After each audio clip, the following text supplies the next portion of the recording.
बहुत लेट तक मैं सो पाया था। बहुत सारे रिकॉर्डिंग्स करने थे मुझे, वीडियोस वगैरह।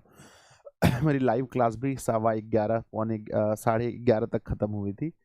तो भाई मैं अप्रॉक्स 3 बजे सोया था, इसीलिए मैं टाइम से नहीं जग पाया। तो भाई मैंने क्लास के टाइम को थोड़ा सा चेंज कर लिया था, है ना। गुड मॉर्निंग, फाइनली मैं आप लोग के बीच उपस्थित हो चुका हूँ।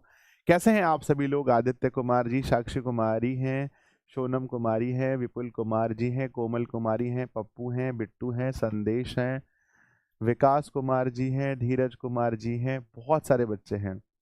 कैसे हैं आप लोग, एक बार बताइए जल्दी से। गुड मॉर्निंग सभी को, good morning, good morning, good morning. लो भाई, फिर से बगल में डीजे बजना स्टार्ट हो गया है। चलिए, कैसे हैं आप लोग? मस्त है, बढ़िया है।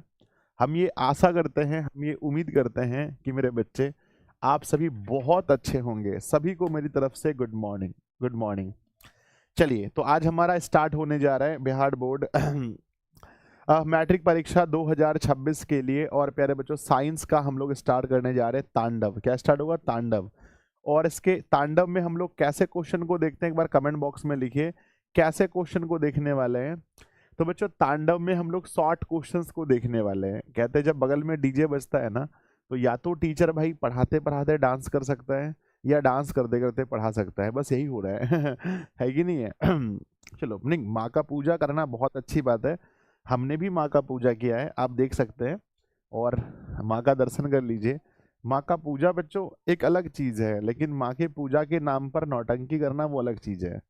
ठीक है ना, कि भाई बजा रहे हो फालतू का, है ना, फालतू के बहुत सारे सॉन्ग्स बजा रहे हो, भोजपुरी भोजपुरी। आ जाओ। तो बच्चों, इस सीरीज से हम लोग कितने नंबर कंप्लीट करेंगे? आप लोग बताइए जल्दी से, कितने नंबर कंप्लीट करेंगे हम लोग इस सीरीज से? तो हम लोग कंप्लीट करने वाले हैं फाइनली 24 नंबर्स, है ना। 24 नंबर हम लोग कंप्लीट करने वाले हैं, है ना। और इसका डे नंबर 1 स्टार्ट है, यानी आज बच्चों हमारा साइंस का डे नंबर 1 है ना। साइंस और मैथ्स ही बेसिकली हमें पढ़ना है। हिंदी और संस्कृत तो हम एक एक लेक्चर में कवर कर लेंगे, ठीक है ना।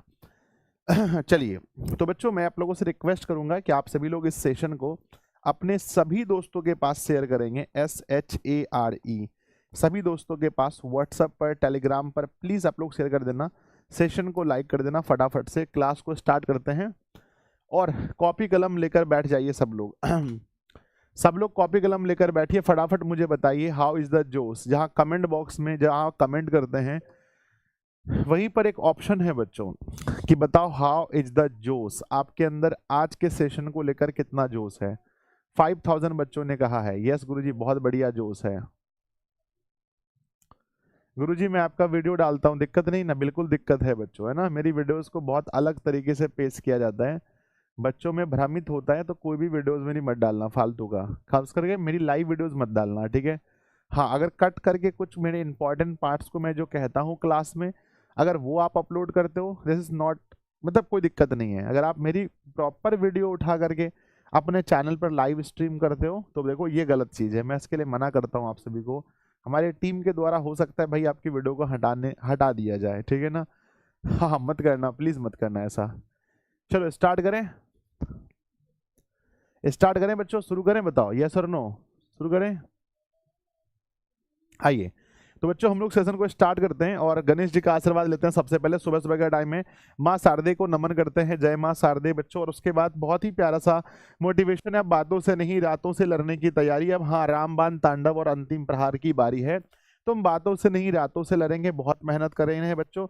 और फाइनली आप लोगों को पता है आज एक सूचना जो बिहार के हर एक बच्चे तक पहुंचाना है कंप्लीट रूप से। ये बताओ कि भाई आज 9th क्लास का बैच है जिसका नाम है पहल बैच। मेरे बच्चे, पहल बैच बच्चों जो क्लास 9th का है, और जो क्लास 10th का बैच है बच्चों जिसका नाम है ड्रीम 450+ बैच। ये दोनों बैच आज अनाउंस होने वाला है, लॉन्च होने वाला है। बिहार के लाखों बच्चों का इंतजार पूरा होने वाला है। आमंत्रण स्वीकार कीजिए, आप लोग भी शाम को आइएगा। एक सूचना बस मैं आप लोगों से चाह रहा था, एक सलाह चाह रहा था कि जो 10th वाले बच्चे हैं उनकी इस बार फी कितनी होनी चाहिए बच्चों, बताओ। 10th है ना, 10th ड्रीम 450+ बैच की फी है ना। मेरे बच्चे कमेंट बॉक्स में बताना, क्योंकि इसमें आपको पता है कि मैं जो आप लोगों को पढ़ाया हूं, सबसे पहले तो लाइव बैच दूंगा 2027 का, लाइव बैच उन बच्चों को दूंगा मैं। उसके बाद जो आप लोगों को पढ़ाए ये बैच भी उन लोगों को मिलने वाला है, तो रिकॉर्डेड बैच भी मैं दूंगा। उसके बाद मेरे बच्चे क्रैश कोर्स में जैसे मैंने आप लोगों से फीस नहीं लिया था उनसे भी नहीं लूँगा। एग्ज़ाम सारथी भी मैं जैसे आप लोगों को पढ़ा रहा हूँ उनको भी पढ़ाऊँगा। ये सारी बैचेस होंगे। कितनी फीस होनी चाहिए कंप्लीटली बचाओ सर? 749 रुपये, 999 रुपये होने चाहिए, 999, 999। चलो बच्चों, बहुत बहुत बहुत बहुत आभार आप सभी का। आप लोगों ने प्रतिक्रिया दिया मुझे कि उनकी फ़ीस कितनी होनी चाहिए। मैं आप लोगों को से वादा करता हूँ कि मेरी फ़ीस प्यारे बच्चों है ना, या तो इसके समकक्ष या इससे कम ही होगी बच्चों, ठीक है ना। तो आप लोगों ने जब कहा है तो मैं आप लोगों की बातों को नहीं टालूंगा। या तो हाईएस्ट मेरी फीस 999 के आसपास होगी या उससे कम होगी, ठीक है। हाँ, आप लोगों ने कहा है तो मैं आपकी बातों को नहीं टाल सकता हूँ। आपकी बातें सराखों पर होंगी हमेशा, ठीक है ना। चलिए बच्चों स्टार्ट करते हैं। सबसे पहले साइंस में मेरे बच्चे आर यू रेडी? यस और नो? बहुत बढ़िया, सब लोग रेडी होंगे। और हम लोग साइंस को ऐसे नहीं कि बच्चों मिक्स नहीं कर रहे हैं, हम लोग फिजिक्स से स्टार्ट करेंगे। तो पहले आज हम लोग फिजिक्स के शॉर्ट क्वेश्चन को देख रहे हैं। फिजिक्स के जितने क्वेश्चंस लगभग हो सकते हैं, लगभग आधा फिजिक्स बच्चों है ना, आधा फिजिक्स है। चैप्टर 3 तक बच्चों आज फिजिक्स के शॉर्ट क्वेश्चन देखेंगे, या 4 तक भी हो सकता है, ठीक है ना। शुरू करते हैं। चलो भाई, सबसे पहले शुरू करते हैं फर्स्ट क्वेश्चन। रेडी हैं आप लोग? रेडी हैं सब लोग? रेडी है? आ जाओ। तो पहला सवाल, सबसे फर्स्ट क्वेश्चन जो इंपॉर्टेंट है इस वर्ष के पेपर के लिए, नोट कीजिएगा और तैयारी कीजिएगा पहला सवाल का। फर्स्ट क्वेश्चन इंपॉर्टेंट ये है बच्चों की, किरण पुंज किसे कहते हैं, यह कितने प्रकार के होते हैं? क्या आप लोगों में से सभी बच्चों को ये क्वेश्चन तैयारी है? भाई बताओ, किरण पुंज किसे कहते हैं, या कितने प्रकार के होते हैं? मैंने कई बार आप लोगों को बताया होगा किरण पुंज के विषय में। किरण पुंज किसे कहते हैं, ये कितने प्रकार के होते हैं? तो बताओ भैया, मैंने बताया होगा ना कि किरणों के समूह को क्या कहते हैं। ध्यान रखिएगा मेरे बच्चे, किरणों के समूह को क्या कहते हैं? किरणों के समूह को किरण पुंज कहते हैं। किरणों के समूह को किरण पुंज कहते हैं। किरण पुंज कहते हैं। किरणों के समूह को किरण पुंज कहते हैं। अब पूछा गया है कि ये कितने प्रकार के होते हैं, तो लिखेंगे मेरे बच्चे, लिखेंगे हम लोग कि किरण पुंज है ना, किरण पुंज कितने प्रकार के? तो मेरे बच्चे 3 प्रकार के होते हैं, है ना। किरण पुंज 3 प्रकार के होते हैं, है ना, होते हैं। चलिए, जब हम है ना किरण पुंज 3 प्रकार के होते हैं, बताओ कौन कौन सा होता है, फटाफट से कमेंट बॉक्स में लिखना। तो सबसे पहला किरण पुंज होता है, देखो सिर्फ नाम पूछा है, सबसे पहला होता है मेरे बच्चे अपसारी किरण पुंज, ठीक है ना। दूसरा होता है, अपसारी में क्या होता है ना, एक जगह से किरणें निकलकर फैलती हुई प्रतीत होती हैं, लाइक दिस बच्चों, इस प्रकार से। दूसरा क्या होता है बच्चों, बताओ? दूसरा होता है अभिसारी। अभिसारी में क्या होता है, ऐसा लगता है जैसे हर जगह से आकर चीजें एक जगह ही मिल रही हैं, है ना, इसे बोलते हैं इसे बोलते हैं अभिसारी। और नंबर तीसरा होता है समांतर किरण पुंज। क्या होता है? समांतर, जहां पर किरणें एक दूसरे के पैरेलल होती हैं, एक दूसरे के समांतर होती हैं। चलो, तो ये 3 प्रकार के किरण पुंज होते हैं। अगर ये सवाल पूछा जाए आपके पेपर में, तो कितने ऐसे बच्चे हैं जिन्होंने तैयारी कर रखा है इस क्वेश्चन का? अगर सवाल पूछा जाता है किरण पुंज किसे कहते हैं या कितने प्रकार के होते हैं, हो जाएगा बच्चों? तो जल्दी से बताओ यस और नो, यस और नो, फटाफट से बताइए बच्चों। हो जाएगा? यस गुरुजी, हो जाएगा। चलिए, तो किरण पुंज के विषय में अगर आपसे पूछा जाए तो आपको लिखना क्या है बच्चों? सबसे पहले उत्तर सुनिएगा, लिखना है कि किरणों के समूह को किरण पुंज कहते हैं, जैसा मैंने लिखा है।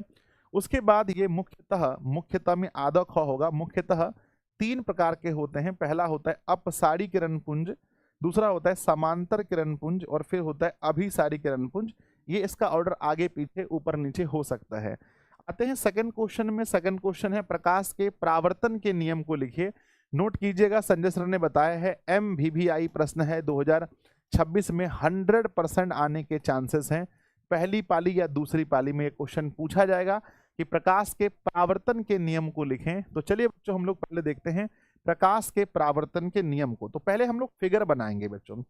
सबसे पहले क्या बनाएंगे, एक प्यारा सा फिगर बनाएंगे जहां हम लिखेंगे कि मेरे प्यारे बच्चों, ये हमारा मान लो कि ये हमारा प्लेन है, ये हमारा एक प्लेन है, यानी समतल है बच्चों, समतल है। और जो किरणें आती हैं हम उन्हें कहते हैं आपतित किरण। तो यहाँ पर लिख देते हैं प्यारे बच्चों, आपतित किरण। और जो किरणें वापस टकराकर मुड़ती हैं, जो किरणें टकराकर मुड़ती हैं, हम इन्हें कहते हैं परावर्तित किरण, क्या बोलते हैं बच्चों, हम इन्हें बोलेंगे परावर्तित किरण।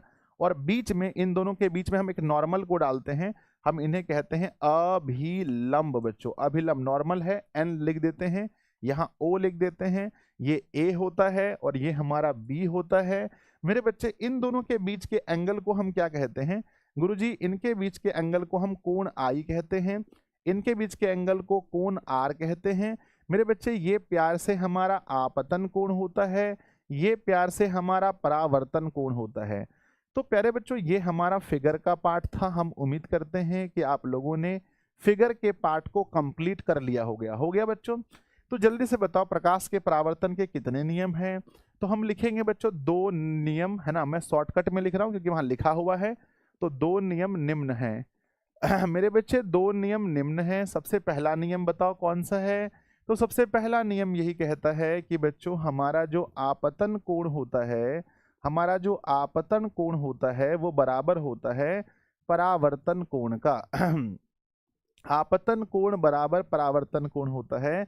सेकंड नियम यही है बच्चों कि जो आपतित किरण होती है, हम लिखेंगे आपतित किरण, कॉमा लिखेंगे मेरे बच्चे परावर्तित किरण, आपतित किरण कॉमा परावर्तित किरण, परावर्तित किरण एवं आपतन बिंदु पर खींचे गए अभिलंब, एवं आपतन बिंदु पर, एवं आपतन बिंदु पर खींचे गए अभिलंब, खींचे गए अभिलंब, खींचे गए अभिलंब, तीनों एक ही सतह पर, तीनों एक ही सतह पर होते हैं, एक ही सतह पर होते हैं।